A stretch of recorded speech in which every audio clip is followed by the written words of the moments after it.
What is going on, guys? Welcome to your 34th Intermediate Java lesson, and in this video what I'm going to be doing is teaching you guys how to start building a very simple web browser.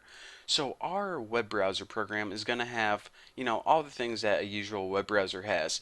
The address bar at the very top where you can type in your URL like, I don't know, http google.com, and then once you press enter, it's going to go ahead and display the contents of google.com. So again, this isn't going to be a really advanced web browser, nothing as cool as Google Chrome or Firefox, but it's going to use a lot of important concepts. For example, reading an HTML file and displaying the contents on the screen. So I already made a new class and I imported 4 different things. So just go ahead and copy all that right now. Now what this is going to do is it's going to inherit from the frame, or excuse me, inherit from the class JFrame, just so we can get all our good GUI stuff, make it look nice and pretty. Now remember that I said this GUI is basically going to consist of 2 main parts. The address bar at the top where the user can type something in, and the main window that, I don't know, all the web page crap gets displayed. So the address bar at the top is actually going to be a J text field. So private J text field, and I'll just name this address bar. Now, the main display window is actually going to be a JEditor pane. So, private editor pane, and I'll just name this display. So remember, we're going to be typing in the URL, such as, thenewboston.com right here, and it's going to display in the main window. So the first thing that we should do is some housekeeping stuff, and it's actually more than housekeeping stuff. The constructor. So go ahead and make your constructor public, whatever the name of your class was. Read file. It's not going to take any extra information. Now the first thing we should do is give our application a title. So go there, call the superclasses constructor, and pass in whatever you want to name your browser. Bucky browser. I think that's a pretty cool name for a browser. So this title is going to appear at the very top of your screen, or the top of your application rather. So now that we have the title taken care of, we can begin working on the address bar, the part where the user types in the URL, which website do they want to go to. So the first thing we have to do is, of course, create it. So address bar equals new JText field.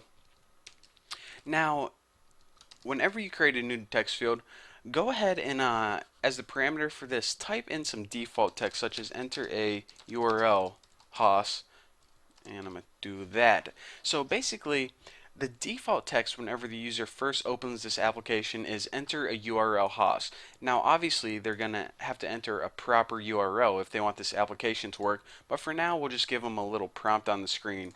So even though they have to delete it, it's probably better for the user to do it this way. So now what I want to do is, in this address bar, the way that they're gonna, pretty much submit their URL that says, okay, this is my URL, now I want to go to it, is they're gonna hit enter when they're done typing the URL. So since they're pretty much hitting enter, and that enter from the user is actually an event, we need to add an action listener to wait and listen for the user to press enter. So how do we wait and listen? Well, we need address, holy caps lock,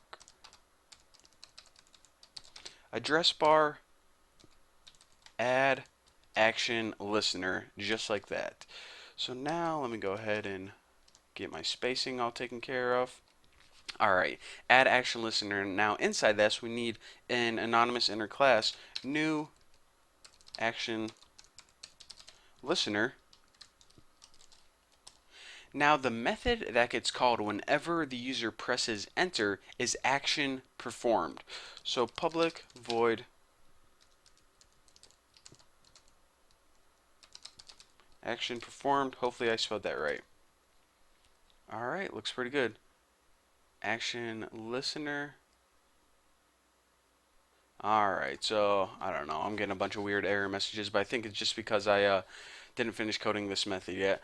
So basically what we need to do is pass in an action event, and we'll name this event, and that event is basically the hitting of the enter button.